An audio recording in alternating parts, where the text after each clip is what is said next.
and welcome to the Fun of Knit podcast, and in particular to this series of vlogs, which is the FAB14 in February.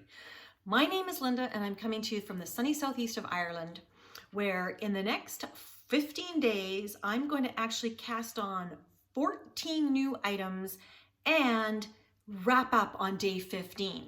So this is day 2, Monday, Feb 2nd, and we get to cast on something different. But before I get into all the fun yarny stuff, let me tell you what I'm wearing. I am wearing the Tamarind sweater by Beth McDonald Stone. Sorry, not full screen here, but it is a wonderful pattern.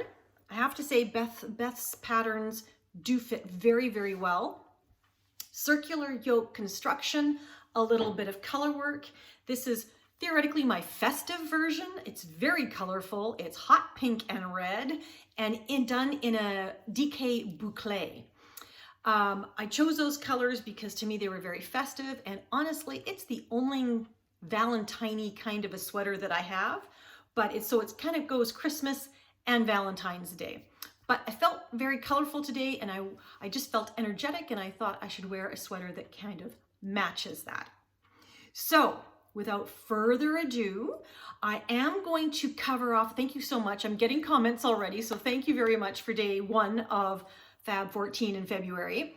But what I'm going to do is every 3 or 4 episodes, I'm going to recap all the comments and then address them in the video. I just don't want these videos to be too long. So thank you so much for your comments. I will be answering them all, but I will also recap them again, every 3 or 4 videos or so.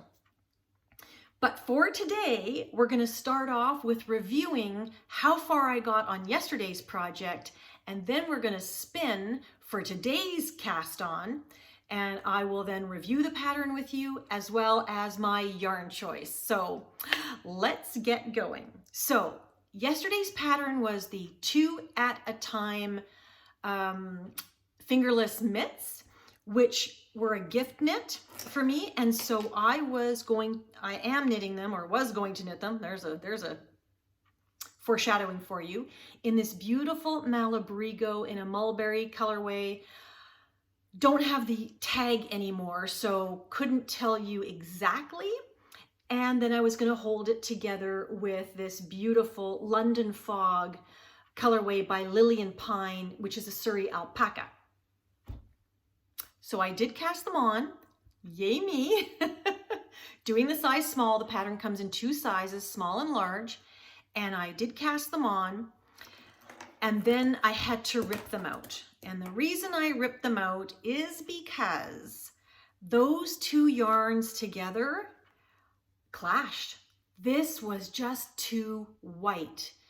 You didn't get to see any of the pretty speckles against this background, and all I got was a really stark contrasted marl.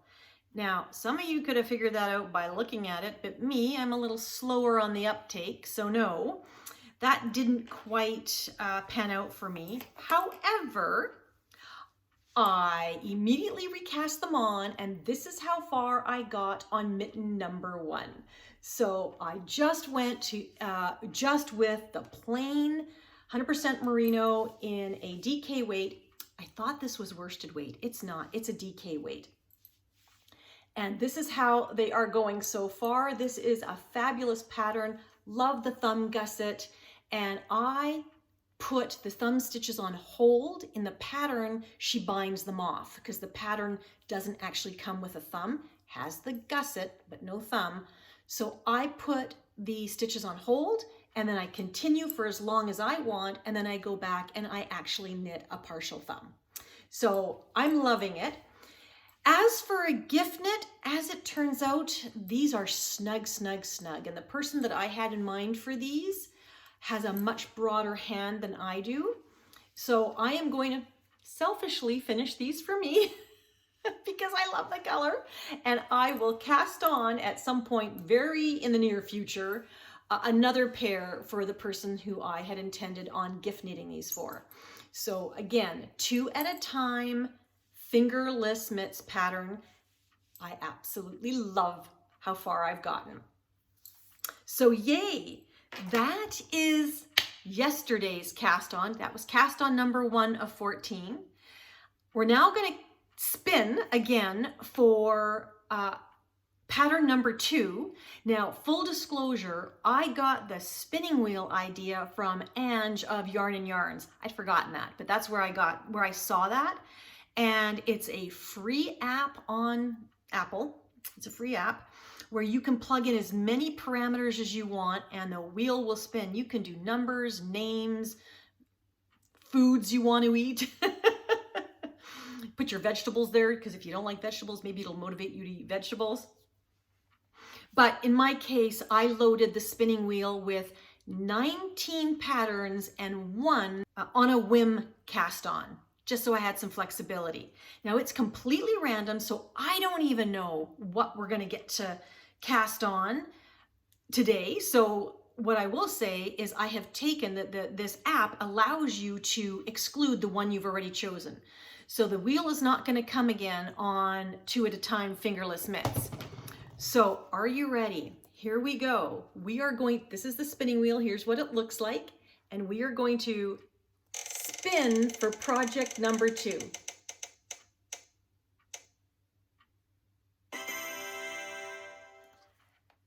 Whoa, the Stockbridge sweater. Okay, so this is a, oh, I'm so happy. Very, very, very happy because I need cardigans in my wardrobe.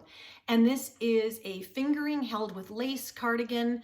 I think it's a lace fingering weight cardigan. We're going to go through the details by Isolde Teague. And I have had this in my pattern stash forever. So let me go get the pattern.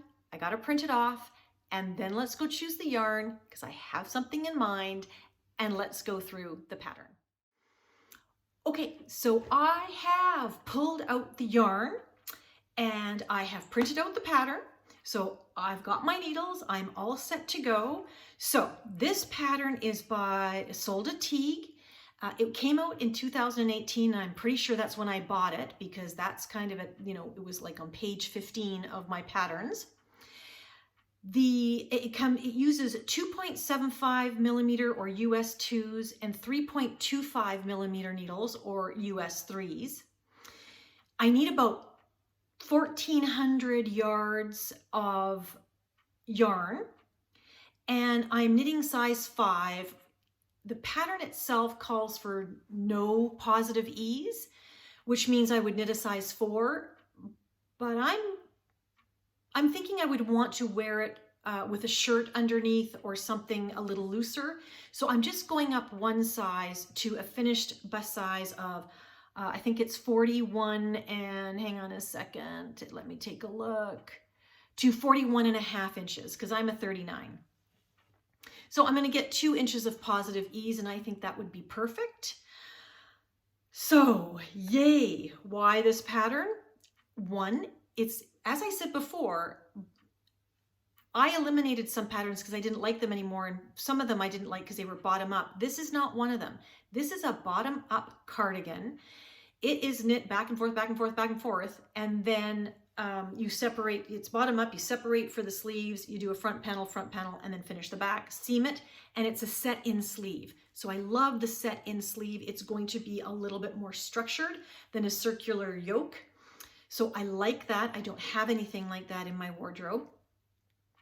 There are short row shaping in the back, so the neck drops a little bit. It's an open crew neck, not a super tight crew neck. So I think it will be very functional, which is kind of nice.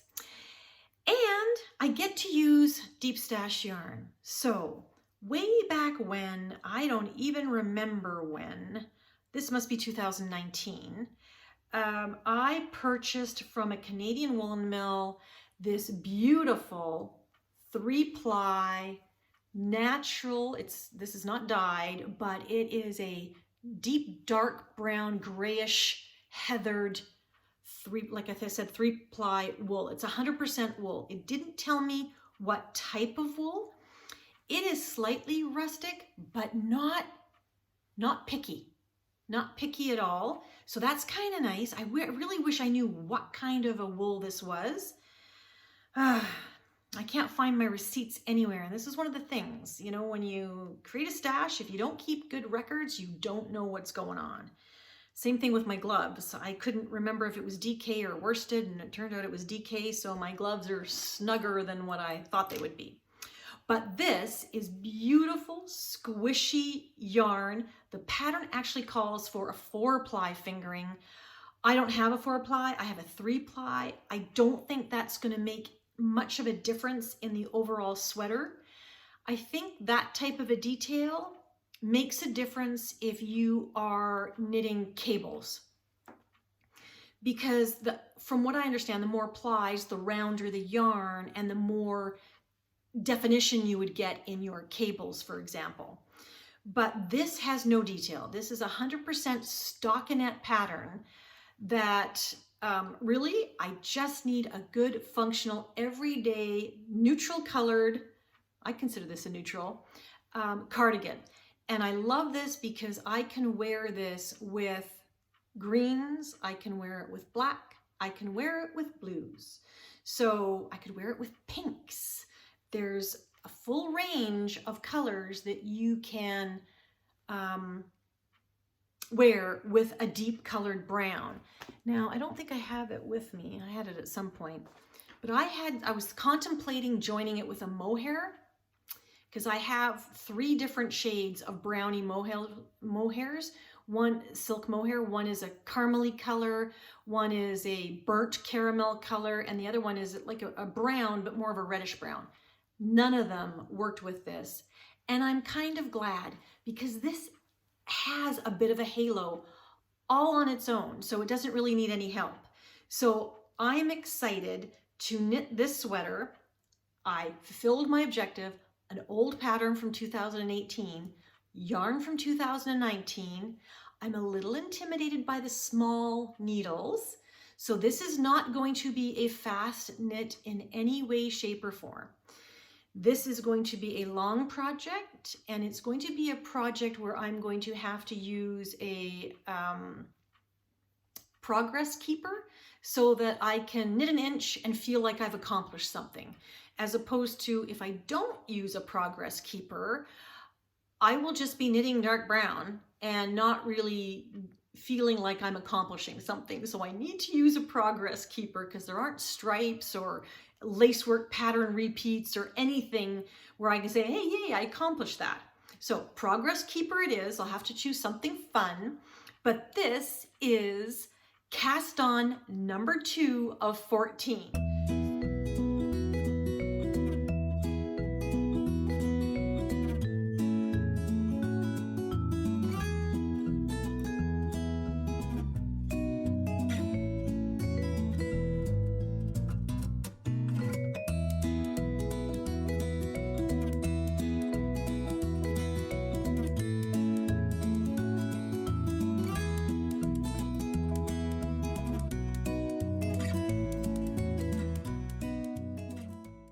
You just saw a little video clip of me winding the yarn, and I almost ditched this project immediately.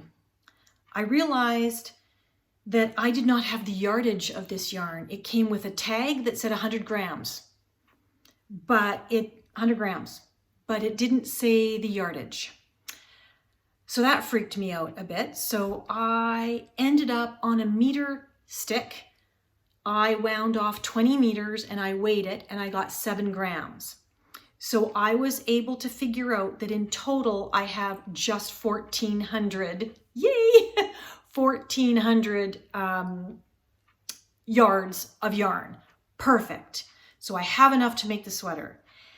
Then I ran into a second problem where 3 skeins were nice and evenly spun, pretty consistent, excellent. And then the next couple of skeins were they were thick and thin. Thick and thin. They feel a little thinner than the other skeins. And I don't know if I can show this to you properly, or if it's even going to show up at all, but how can I show this to you? Maybe you may or may not be able to see this. but these look like two different thicknesses of yarn. So that was kind of challenging. So that said, so I have two smaller skeins of cakes of thinner inconsistent, and then I have this one which has 7 breaks in it. 7 breaks. So I'm going to spit splice these together when I come to them. But again, it's also the thinner. So I have this, which is all a little bit thinner, and this, which is nice and the bulk is nice and consistent. So I'm trying to debate what to do. Some of this in the middle of it is the same thickness of that, but a lot of it is much thinner. So it's a light fingering compared to almost a sport weight, I guess. And I guess I could approach it thinking that, okay, this is a rustic sweater and it is all natural wool and it is small batch milled. So I should expect inconsistencies. And I think that's what I'm going to do. I'm just going to embrace it. And what I think I will do is do the ribbing in the thinner. So the cuffs, the hem, and the button band, if there is a separate button band, I don't even know yet, in the thinner yarns, and then do the sweater itself in the thicker yarn. Hopefully the ribbing will mask that it's a slightly smaller gauge. And I might go up a needle size, or down a needle size. Do I go down a needle size? And maybe, ooh, I'll have to think about this. And no, I don't gauge swatch, people. You're all screaming at me. I can hear you. Do a gauge swatch, Linda. Do a gauge swatch. No, I refuse. I refuse. I'm going to be stubborn about it. So what I might do is go down a needle size on the ribbing, but up a pattern size on the ribbing, and then decrease to the correct size by the time I get to this. How does that sound? Like a plan? I'm only casting on, so who knows how far I'll get. But this is a project that is going to be very important for me to actually take notes on Ravelry. Anyway, I will check in with you hopefully a little bit later, or it might not check in with you. You'll see tomorrow the progress that I made, but I will start casting on and I'll show you me casting on. So hopefully you are enjoying these shenanigans so far, and I'm looking forward for you to joining me on day 3. Take care, everybody. Bye for now.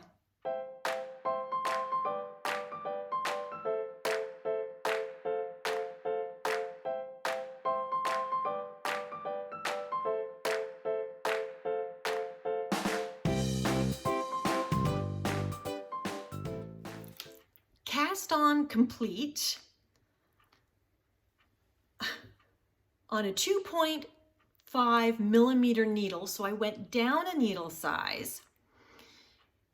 One thing I would say is that I decided to cast on just a regular two-tail cast on method, but I used the inside and the outside of the skein to make sure that I didn't have this long skein or tail, nor did I want to run out, because casting on 271 stitches is not something you want to do too many times. So I did that. This is a lightly twisted 3-ply, and so unfortunately when I was doing that, it's a little uneven. I'm not going to show you, it's hard to tell with dark yarn, but the cast on is a little uneven because one of the strands, of course, was untwisting as I did the cast on. And there was no way for me to twist it back up, but it looks okay. It looks all right. Just, you know, some of the pieces I had to redo. I had to keep going back a couple stitches every now and then because one of the stitches would be like totally unraveled, but it's cast on. So again, my theory was this is the skinnier yarn, or at least it's the thick and thin type of yarn. And so I thought, well, I don't want to have that in the body of my sweater necessarily. I might not be able to avoid it, but I thought I would do the ribbing and the cuffs and the button band in the thinner yarn. And I might have to go down a needle size so it's not too loopy. I didn't want it to be too open. I still wanted it to be quite structured. And so I went up a pattern size. And that meant I cast on 21 extra stitches. Pardon me, 19 extra stitches. Yes, 255 to 271. 19 extra stitches. I think that's correct. And hopefully, hopefully this will all work out in the wash. The other thing I did is every 25 stitches, as I was casting on, I put a marker. Because again, I don't want to have to do this twice. And so now, each time I come to a marker, I can confirm that I've got the right number of stitches, and we can continue on along. And if I have to make a stitch, oh my gosh, I hope I don't. But anyway, wish me luck. This is the cast on. So the cast on is complete. And like I said, tomorrow you're going to find out. I know I keep saying this, I'm repeating myself. But tomorrow you're going to see what kind of progress I made. I honestly don't think I'm going to make a ton. It's 271 stitches of, is it 1 by 1 or 2 by 1? Or is it 1 by 1 or 2 by 2? Hang on a second. It is, it's knit 1, purl 1. It's 1 by 1 rib. Oh yay. And I think what I'm going to do to add that more structure again is do half twisted. So just knit through the back loop, because that tends to, it seems to me to make a nicer sort of a ribbing. So what I like about it is there's a 2.5 inch band of ribbing on the bottom. Now, one of the things I'm going to have to pay very careful attention to, because I'm not gauge swatching, is row gauge to make sure I have the right depth. Another thing I like about this pattern is for my size, from the neck to the bottom of the waistband is supposed to be 23 inches in the back. And that's too long for me. That is a good 2 inches too long. So I think I might be okay, but honestly, this is a fly by the seat of my pants cast on. And so I'm just hoping that it turns out. If not, it might be a vest. We shall see. Okay, talk to you all tomorrow. Bye for now.